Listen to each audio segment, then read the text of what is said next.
इनमें से अधिकांश पंजीकृत लोग आश्चर्यचकित थे। 75% निष्कासन, ये तो बहुत ज्यादा था, है ना?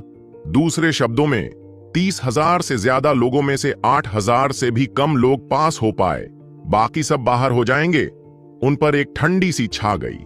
हालांकि उन्होंने सुना था कि जुआनटियन मठ में शिष्यों का चयन बहुत कठोर था, लेकिन उन्होंने कभी नहीं सोचा था कि यह इस स्तर तक पहुंच गया होगा। हालांकि ज्यादातर लोग हैरान और चिंतित थे, लेकिन मजबूत लोग सिर्फ उदासीनता से मुस्कुरा रहे थे। उनमें इस परीक्षा को पास करने का आत्मविश्वास था। जुआनटियन मठ वास्तव में काफी निर्दयी था। मुकदमे की शुरुआत से ही हर कोई बता सकता था कि मठ में प्रतिस्पर्धा कितनी क्रूर थी। आप में से हर एक के पास एक जेड टाइल है जिस पर 4 शब्दों में से एक लिखा है, तियान, दी, जुआन, हुआंग। एक बार जब आप परीक्षण के लिए क्षेत्र में प्रवेश करते हैं तो आपको पास होने के लिए उन सभी 4 को इकट्ठा करना होगा। जहां तक उन्हें इकट्ठा करने के तरीके का सवाल है तो इस बारे में ज्यादा सोचने की जरूरत नहीं है। मुझे भरोसा है कि यहां मौजूद हर कोई इतना समझदार है कि उन्हें इकट्ठा करना जानता है। वरिष्ठ प्रशिक्षु भाई वाण ने हल्के से कहा, क्या यह गलती है? क्या आप लोग हमारे साथ ऐसा नहीं खेल रहे हैं जैसे हम बंदर हैं? आप चाहते हैं कि हम खुद को मार डालें? यह उचित नहीं है। किसी ने गुस्से से चिल्लाकर कहा। वह व्यक्ति छोटी शक्ति से आया है। वहां उसे शक्ति और प्रतिष्ठा दोनों से युक्त व्यक्ति माना जाता था। वहां उसे ऐसा व्यवहार कभी नहीं मिलता। लेकिन एक बार जब वह यहां आया तो उसने बहुत सारी शक्तिशाली हस्तियों को देखा। उसे एहसास हुआ कि वह केवल एक अस्तित्व था जो केवल निचली रैंकिंग को ही बढ़ा सकता था। अब उसे पता चल गया था कि यह मुकदमा सभी के बीच बहुत बड़ी लड़ाई और हाथापाई थी। अपनी शक्ति के साथ उसे पास होने की थोड़ी सी भी उम्मीद नहीं थी और इसलिए उसने गुस्से में चिल्लाकर कहा कि यह उचित नहीं था। निष्पक्ष? क्या इस दुनिया में कुछ भी निष्पक्ष है? तुम बिगड़े हुए शिष्यों, तुम सभी को खेती करने के लिए सबसे अच्छे संसाधन और औषधीय गोलियां दी गई हैं। तुम्हारे पास ऐसे विशेषज्ञ भी थे जो तुम्हारे शरीर को तरोताजा और शुद्ध करते थे। क्या यह उन मार्शल कलाकारों के लिए निष्पक्ष है जो गरीब और निराश्रित पैदा हुए हैं? याद रखें, जुआनटियन मठ में कोई निष्पक्षता नहीं है। यहां तक कि मठ के नियम भी शक्तिशाली लोगों के पक्ष में हैं। यह संघर्ष की नदी है। अगर आप में क्षमता है तो तैरकर आगे बढ़िए, और अगर नहीं है तो बस दूसरों के पैरों के नीचे लेट जाइए। अगर आपके पास कोई हुनर नहीं है और आप यह भी नहीं चाहते कि आपके साथ अन्याय हुआ है तो बस चले जाइए। जुआनटियन मठ के पास सीमित संसाधन हैं और वहां कचरा नहीं उठाया जाता है। वरिष्ठ प्रशिक्षु भाई वाण ने ठंडे स्वर में चिल्लाते हुए कहा। राघव ने सिर हिलाया। बातें बिल्कुल सही थीं। अगर किसी संप्रदाय को आगे बढ़ना है तो उसे परिपक्व होने के लिए शक्तिशाली शिष्यों की जरूरत होती है। ये तोप के चारे सिर्फ संसाधनों की बर्बादी कर रहे थे, संप्रदाय के विकास को धीमा कर रहे थे। हालांकि उनके शब्दों को स्वीकार करना मुश्किल था, लेकिन यह एक निर्विवाद तथ्य था कि इस दुनिया में कभी भी निष्पक्षता जैसी कोई चीज नहीं थी। ये बिगड़े हुए युवा स्वामी, जिन्होंने केवल अपने परिवारों के बीच शांति और आराम पाया था, वास्तविकता की क्रूरता को समझने में असमर्थ थे। अरे, अगर तुम्हारे पास कोई हुनर नहीं है तो बस चले जाओ, लेकिन जाने से पहले अपनी जेड टाइल मुझे सौंप दो, एक और पंजीकरणकर्ता ने तिरस्कार पूर्वक कहा, शायद थोड़ा फायदा पाने की उम्मीद में। भाड़ में जाओ, मैं इसे तुम्हारे जैसे कमीने को नहीं सौंपूंगा, उस व्यक्ति ने गुस्से से कहा। उसके लिए आज्ञाकारी ढंग से अपनी जेड टाइल सौंपना कैसे संभव होगा? ठीक है, तो बस मेरा इंतजार करो। एक बार जब मैं तुम्हें ढूंढ लूंगा तो हम देखेंगे कि क्या तुम्हारा संकल्प अभी भी वही है। दूसरा व्यक्ति भी कोई सहनशील व्यक्ति नहीं था। चुप रहो, वरिष्ठ प्रशिक्षु भाई वाण ने ठंडे स्वर में चिल्लाया। वे दोनों चुप हो गए। किसी भी मामले में मुझे उम्मीद है कि आप अपनी जेड टाइल का ठीक से ख्याल रखेंगे। कुल 7,963 सेट हैं। अगर आपको लगता है कि आपके पास कोई उम्मीद नहीं है तो आप हमेशा अपनी जेड टाइल को नष्ट कर सकते हैं या इसे किसी खाई में फेंक सकते हैं।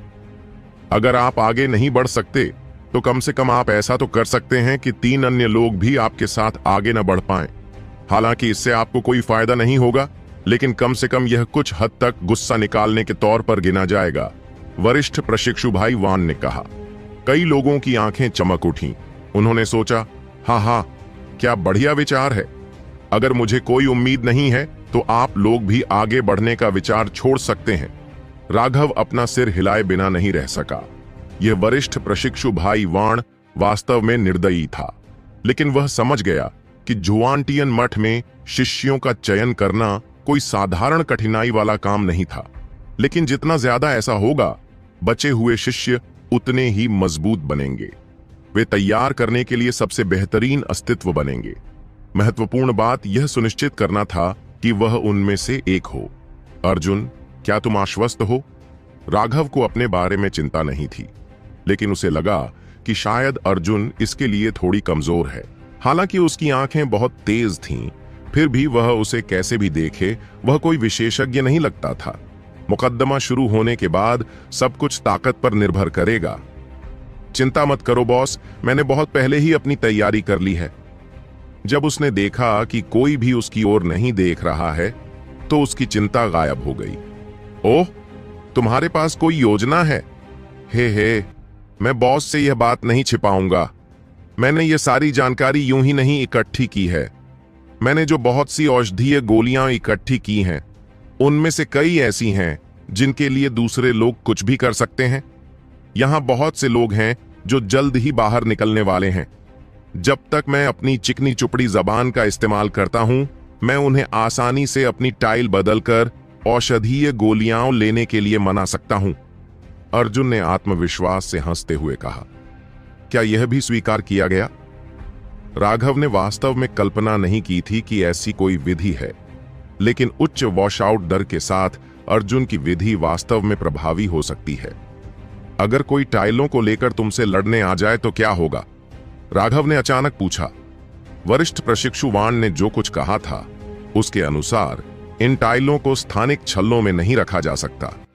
अगर ऐसा किया जाता तो उनके ऊपर लिखा शब्द गायब हो जाता, जो विफलता के बराबर होता। हे बॉस, चिंता मत करो, मैंने बहुत पहले ही अपनी तैयारी कर ली है। मैं अभी दूसरों के लिए अभिनय कर रहा था। मैंने भागने की सारी योजनाएं पहले ही तैयार कर ली हैं। लेकिन दूसरी ओर मैं तुम्हारे लिए चिंतित हूं। हालांकि परीक्षण क्षेत्र बहुत बड़ा है, फिर भी एक संभावना है कि तुम गोपाल से टकरा सकते हो। और यह सिर्फ गोपाल की बात नहीं है, यहां तक कि श्याम भी अब तुम्हें पसंद नहीं करता। अगर वह वास्तव में तुम्हें बाहर निकालना चाहता है तो तुम्हारा पास होना असंभव होगा, अर्जुन ने चिंतित होकर कहा। यह थोड़ा परेशान करने वाला था, लेकिन राघव को इसकी चिंता नहीं थी। हालांकि उनकी ताकत दूसरों के लिए डरावनी थी, लेकिन राघव उनसे डरता नहीं था। अगर वह वास्तव में उनसे लड़ने के लिए मजबूर हो जाता तो यह निश्चित नहीं था कि कौन किससे डरना चाहिए। इस समय हम परीक्षण अनुभाग में प्रवेश कर रहे हैं। आपके सभी जादुई जानवरों को दूर रखा जाना चाहिए। उन्हें अपने परिवारों को वापस भेज दें। किसी को भी मठ में जादुई जानवर लाने की अनुमति नहीं है। राघव वरिष्ठ प्रशिक्षु भाई वाण के आदेश से चौंक गया। क्या ऐसा भी कोई नियम था? दूसरे लोगों के घर के लोग जादुई जानवर वापस लाते थे, लेकिन राघव ऐसा नहीं करता था। लिटिल स्नो निश्चित रूप से उससे अलग नहीं हो सकती थी, लेकिन चूंकि मुकदमा शुरू होने वाला था, इसलिए वह लिटिल स्नो को चुपचाप कुछ बातें ही बता सकता था। राघव के आदेश सुनकर लिटिल स्नो चुपचाप गुर्राई और अकेली चली गई। ठीक है, नियम पहले ही समझाए जा चुके हैं। आपकी टाइलों के पीछे बनी रेखाएं आपका नक्शा है। परीक्षण क्षेत्र में प्रवेश करने के बाद बस अपनी आध्यात्मिक ऊर्जा टाइल में डालें और आप अपनी स्थिति बता पाएंगे।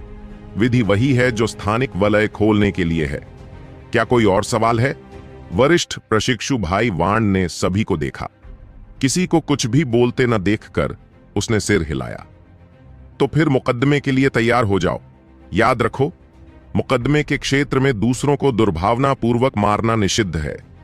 यदि आप ऐसा करते हैं तो आपको तुरंत निष्कासित कर दिया जाएगा। उन्हें विदा करो। वरिष्ठ प्रशिक्षु भाई वाण की ठंडी चीख के बाद उनकी जेड टाइलें अचानक गर्म हो गईं, उनके शरीर हल्के हो गए और उनके आसपास का दृश्य बदल गया। राघव पूरी तरह से हैरान था। यह पहली बार था जब उसने ऐसी चीज का सामना किया था। इससे पहले कि वह समझ पाता कि क्या हो रहा है, उसके आसपास का स्थान उज्जवल हो गया और वह एक घाटी में पहुंच गया। कितनी सघन आध्यात्मिक ऊर्जा! यहां आसपास की आध्यात्मिक ऊर्जा उसके चारों ओर बहती वसंत हवा की तरह थी। जानबूझकर साधना किए बिना भी सिर्फ सांस लेने से वह खुद को तेजी से आगे बढ़ता हुआ महसूस कर सकता था। अपने आसपास का निरीक्षण करते हुए उसने पाया कि वह एक घाटी के तल पर था। उसके ठीक नीचे एक धीमी कल कल करती हुई नदी बह रही थी। वरिष्ठ प्रशिक्षु भाई वाण ने कहा कि इस क्षेत्र में अनगिनत अवसर हैं। सबसे पहले मैं एक नजर डालूंगा। किसी भी मामले में परीक्षण 1 महीने तक जारी रहेगा। जब तक मुझे समय समाप्त होने से पहले टाइलों का पूरा सेट मिल जाता है, तब तक इसे पास माना जाएगा। राघव ने अपने विचार एकत्रित किए, टाइल के नक्शे की जांच करते हुए और यह पता लगाते हुए कि वह कहां है। वह अपने मूल स्थान से गायब हो गया। दूर एक पहाड़ के ऊपर एक बहुत बड़ा पेड़ था। उसके विशाल स्वर्ग तक पहुंचने वाले मुकुट के ऊपर 2 लोग बैठे थे। उनमें से एक वह था जिसने राघव को उसका रजिस्ट्रेशन कार्ड दिया था, महेंद्र। दूसरे की बात करें तो वह 30 साल का लग रहा था। उसका चेहरा सुंदर और सहज था और उसकी पीठ पर एक साधारण लंबी तलवार थी। उसकी आंखों में एक शांतिपूर्ण भाव था। यह व्यक्ति झुआनतियान मठ का नंबर 1 तलवार विशेषज्ञ था, जो 300 साल पहले प्रसिद्ध हो गया था, रामानंद। वह व्यक्ति राघव है? उसने पूछा। हां। शुरू में मैं उसे पंजीकरण कार्ड देने की योजना नहीं बना रहा था, लेकिन किसी अज्ञात कारण से मुझे लगता रहा कि वह एक दिन एक उत्कृष्ट अस्तित्व बन जाएगा, और इसलिए मैंने उसे यह कार्ड दे दिया, महेंद्र ने कहा। आह, बधाई हो महेंद्र। इससे साबित होता है कि तुम स्वर्गीय दाउस के और करीब पहुंच रहे हो। जियांटियन में तुम्हारी सफलता बस समय की बात है, रामानंद ने मुस्कुराते हुए कहा। तुम ऐसा क्यों कहते हो? महेंद्र ने आश्चर्य से पूछा। केवल एक बार जब आप स्वर्गीय दाउस के पास पहुंच जाएंगे तो आपको अदृश्य दुनिया के कुछ रहस्यों का एहसास होगा। यह एक संकेत है कि आप जैनेटियन की ओर बढ़ने वाले हैं। मुझे भी ऐसी भावनाएं 100 साल पहले ही होने लगी थीं, इसलिए मुझे यकीन है कि ज्यानतियान में आपकी उन्नति बस समय की बात है, रामानंद ने कहा। तो फिर संप्रदाय के नेता का मतलब यह है कि राघव? महेंद्र ने जांच करते हुए पूछा। हां, उसका डेंटियन पूरी तरह से स्थिर है, लेकिन उसका खून और ऊर्जा एक दहाड़ते हुए ड्रैगन की तरह है। उसका भौतिक शरीर 3रे दर्जे के जादुई जानवर के बराबर है। यह पूरी तरह से सामान्य ज्ञान से परे है। लेकिन सबसे अकल्पनीय बात यह है कि उसकी सारी ऊर्जा उसके बाएं पैर में इकट्ठी होकर छिपी हुई है। एक बार जब वह छिपी हुई ऊर्जा बाहर निकल जाएगी तो उसकी ताकत कई गुना बढ़ जाएगी। रामानंद ने राघव को देखा। आह, जैसा कि संप्रदाय के नेता से उम्मीद थी। मैं केवल यह देख सकता था कि उसके डेंटियन में कोई आध्यात्मिक जड़ नहीं थी। मुझे नहीं पता था कि उसकी सारी ऊर्जा उसके पैर में छिपी हुई थी। महेंद्र ने प्रशंसापूर्वक प्रशंसा की। मैं इसे स्पष्ट रूप से नहीं देख पाया। मैं इसे केवल अस्पष्ट रूप से महसूस कर सकता था, और इसके अलावा मैं ऐसा केवल इसलिए कर पाया क्योंकि राघव का साधना आधार कम है और वह केवल मध्य रक्त संघनन क्षेत्र में ही है। यदि वह टेंडन परिवर्तन तक पहुंच जाता है तो कोई भी कुछ भी महसूस नहीं कर पाएगा। रामानंद ने अपना सिर हिलाया। क्या? आप मेरिडियन ओपनिंग दायरे से परे एक अस्तित्व हैं। जियानेटियन दायरे में आप किसी भी दिन एक सफलता प्राप्त कर सकते हैं और स्वर्गीय दाउस को समझ सकते हैं। आपके लिए यह कैसे संभव होगा कि आप टेंडन ट्रांसफॉर्मेशन दायरे में किसी को न देख पाएं? एक बार जब आप मेरे दायरे में पहुंच जाएंगे तो आपको कुछ चीजें समझ में आ जाएंगी। अब जब यह राघव हमारे जुआनतियान मठ में आ गया है तो शायद जुआनतियान मठ फिर कभी शांत नहीं रहेगा, रामानंद ने आह भरते हुए कहा। संप्रदाय के नेता, यह मेरी गलती है, कृपया मुझे माफ कर दें। महेंद्र ने जल्दी से माफी मांगी। रामानंद ने थोड़ा मुस्कुराया। इसका आपसे कोई लेना देना नहीं है, यह सिर्फ किस्मत है। लेकिन यह युवा शायद हमारे ज्वांटियन मठ में कुछ बदलाव ला सकता है। हम सिर्फ यही उम्मीद कर सकते हैं कि वे बदलाव अच्छे के लिए हों। क्या इस राघव से निपटना वाकई इतना मुश्किल है? महेंद्र को अपने कानों पर यकीन ही नहीं हुआ। लेकिन यह सबसे सम्मानित संप्रदाय नेता था। मुझे नहीं पता कि उससे निपटना कितना मुश्किल है, लेकिन जब तक वह मर नहीं जाता, शायद पूरी दुनिया उसकी वजह से बदल जाएगी। ऐसा इसलिए है क्योंकि वह स्वर्ग और पृथ्वी के उन महान अस्तित्वों में से एक है, एक डाइवर्जेंट। रामानंद ने आसमान की ओर देखा। उसकी आवाज अंतहीन सम्मान से भरी हुई थी। महेंद्र यह देखकर हैरान रह गया कि अचानक उसके मुंह से खून निकल आया। रामानंद ने बोलना समाप्त करते ही तुरंत ही अपने मुंह से खून बाहर निकाल दिया, जिससे महेंद्र बहुत डर गया। संप्रदाय नेता, रामानंद ने अपना हाथ हिलाते हुए उदासीनता से कहा, यह कुछ भी नहीं है, बस मुंह में खून है। मेरे अनुमान की पुष्टि करने के लिए यह निश्चित रूप से इसके लायक था। महेंद्र को पहले से ही समझ नहीं आ रहा था कि क्या कहे। ऐसा इसलिए क्योंकि जो कुछ हो रहा था वह उसकी समझ से कहीं ज्यादा था। कम साधना आधार होने के अपने अच्छे पहलू हैं। प्रतिक्रिया इतनी बुरी नहीं थी। अगर मेरी साधना आधार थोड़ा ज्यादा होती तो शायद मैं पहले ही स्वर्गीय दांस के तहत नष्ट हो चुका होता। रामानंद ने हंसते हुए कहा। संप्रदाय के नेता, क्या आप ठीक हैं? महेंद्र ने पूछा। मैं ठीक हूं। मुझे अभी अभी स्वर्गीय दांस से प्रतिक्रिया मिली है। मुझे ठीक होने में कुछ महीने लगेंगे, रामानंद ने उदासीनता से कहा। कुछ महीने? महेंद्र को इस बात पर यकीन नहीं हुआ। रामानंद के साधना आधार तक पहुंचने वाला कोई व्यक्ति उपचार के लिए प्राकृतिक ऊर्जा उधार ले सकता है। भले ही उसके अंग टूट गए हों, फिर भी वह जल्दी ठीक हो सकता है। लेकिन सिर्फ एक मुंह खून खांसने के बाद उसे कई महीनों तक ठीक होने की जरूरत होगी। महेंद्र, तुम्हें याद रखना चाहिए कि स्वर्ग की थाह पाना मुश्किल है।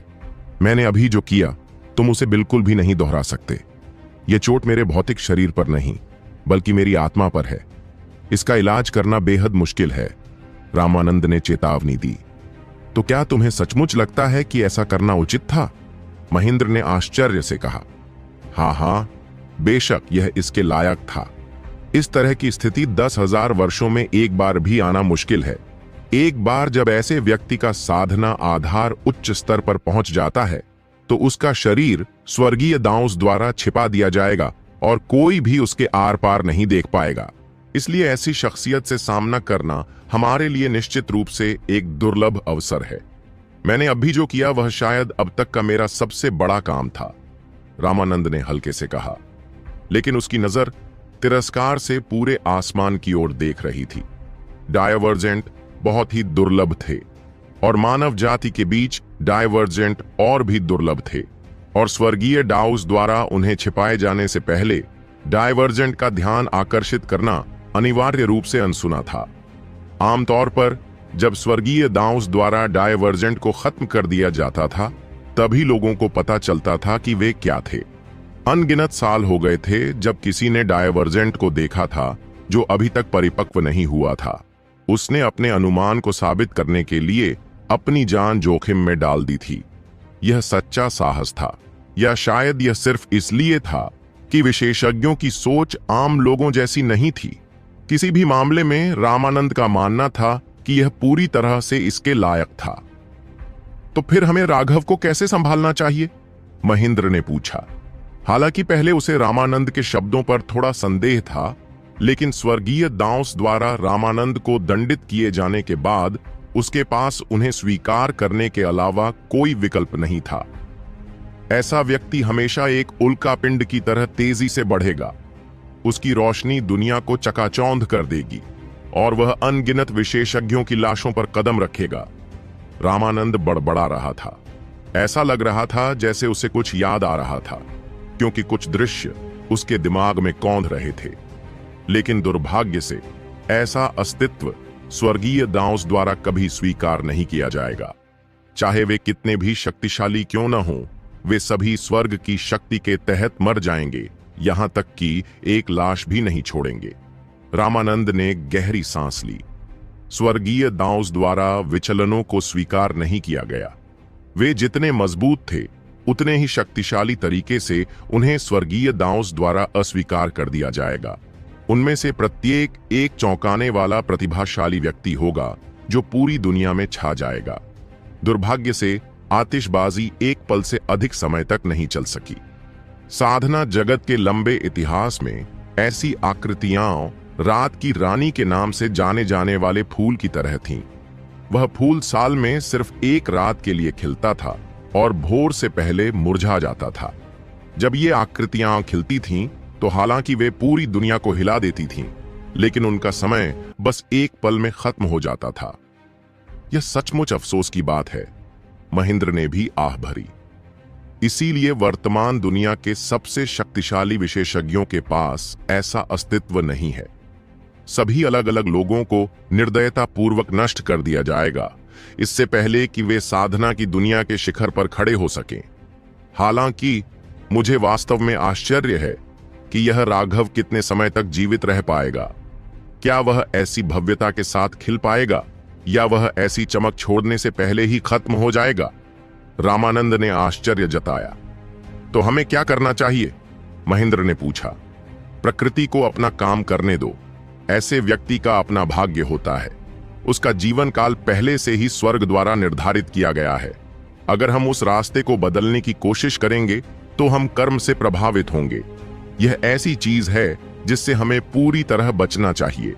इसलिए बेहतर होगा कि हम सिर्फ मूक दर्शक बने रहें। कभी कभी मूक दर्शक बने रहना भी मजेदार हो सकता है। इसके अलावा मुझे पहले से ही अंदाजा है कि यह आदमी हमारे जुआंटियन मठ को पूरी तरह से उलट देगा। हे, शायद मैं इतिहास में सबसे सफल जुआंटियन मठ का संप्रदाय नेता बनूंगा। रामानंद की आंखों में एक चमकदार रोशनी चमक उठी। तो इस बार मठ प्रतियोगिता में क्या आपको लगता है कि हम अच्छी रैंकिंग प्राप्त कर सकते हैं? महेंद्र भी प्रत्याशा से भरने लगा था। जुआंटियन सुपर मॉनेस्ट्री में 108 मठ हैं। ग्रैंड कंपटीशन में हम हमेशा सबसे निचले स्थान पर रहते हैं। बस इसके बारे में सोचना ही क्रोध पैदा करता है। जितनी कम रैंकिंग मिलती है उतने ही कम संसाधन मिलते हैं।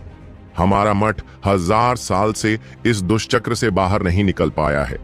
हमारे और दूसरे मठों के बीच का अंतर बढ़ता ही जा रहा है। जब से मैं संप्रदाय का नेता बना हूं, मैंने इसे बदलने के लिए अविश्वसनीय रूप से कड़ी मेहनत की है। दुर्भाग्य से मैं इस चक्र को बदलने में कभी सक्षम नहीं हो पाया। मैंने अपने गुरु को निराश किया। रामानंद ने आह भरी। रामानंद की प्रतिभा बहुत बढ़िया थी। उसने 20 की उम्र में ही हड्डी बनाने के क्षेत्र में कदम रख दिया था। एक ही तलवार से उसने अपनी पीढ़ी के लोगों को धूल चटा दी थी। उस समय वह वाकई बहुत उत्साही था। उस समय उन्होंने उस संप्रदाय के नेता को अपना गुरु मानकर उनका आदर किया था। जब वे 35 वर्ष के थे तब उस संप्रदाय के नेता का निधन हो गया और उन्हें वह पद प्राप्त हुआ। अपने गुरु की उदारता को याद करते हुए रामानंद ने अपने मठ की स्थिति को बदलने के लिए अविश्वसनीय रूप से कड़ी मेहनत की थी। उसने अंतहीन पसीना और खून बहाया था, लेकिन फिर भी वह अपनी लगातार हार को बदलने में असमर्थ था। इसके अलावा पिछले कुछ सालों में उनके शिष्यों में अवसाद की स्थिति बढ़ती जा रही थी। उनमें से कोई भी ऐसा विशेषज्ञ नहीं निकल रहा था जो असाधारण हो। यह और भी निराशाजनक था। लेकिन इससे 1 साल पहले कई राक्षस श्रेणी के अंकुर उनके साथ पंजीकृत हुए थे। इससे रामानंद के धूल से ढके दिल में एक बार फिर उम्मीद की धड़कनें बढ़ गई थीं। नेहा जैसी प्रतिभाशाली लोगों को आखिरकार सामने आते देख उसकी महत्वाकांक्षा एक बार फिर से प्रज्वलित हो गई। वह एक बार फिर पूरी ताकत से लड़ने और निचले पायदान पर रहने के उनके लेबल को बदलने के लिए तैयार था। राघव की उपस्थिति ने उसके मनोबल को और भी बढ़ा दिया। अपने उत्साह में वह राघव की क्षमता की पुष्टि करने के लिए स्वर्गीय दाउस की प्रतिक्रिया को भी स्वीकार करने के लिए तैयार था। हालांकि उसे कड़ी प्रतिक्रिया झेलनी पड़ी थी, लेकिन रामानंद अभी भी बेहद उत्साहित था। जब तक राघव नहीं मरता वह निश्चित रूप से चमकता रहेगा। उनके पास 5 राक्षस श्रेणी के प्रतिभाशाली व्यक्ति और एक डायवर्जेंट था। वे निश्चित रूप से इस दुष्चक्र से बाहर निकल सकते थे। रामानंद ने एक पल के लिए सोचा और कहा, राघव के अलावा अन्य प्रतिभाशाली लोगों को जितना हो सके उतना बेहतर तरीके से तैयार करें। वे इस बार हमारे ऊपर चढ़ने की उम्मीद है। साधना संसाधनों के बारे में चिंता न करें। हमें पीछे हटने के सभी रास्ते बंद कर देने चाहिए। यह हमारा एकमात्र मौका है, हमें इसका लाभ उठाना चाहिए। हाँ, महेंद्र ने जल्दी से कहा, मुझे अपने घाव भरने जाना है। इस दौरान मठ तुम्हें सौंप दिया जाएगा। याद रखना कि सब कुछ स्वाभाविक रूप से होने देना है। तुम्हें राघव को कोई विशेष उपचार नहीं देना चाहिए, अन्यथा हमारा मठ फंस जाएगा। रामानंद ने अपने घावों को भरने के लिए जाने से पहले एक आखिरी चेतावनी दी। उसके जाने के बाद महेंद्र ने दूर तक देखा। उसके दिल में आशंकाएं धड़क रही थीं। अंत में वह भी गायब हो गया।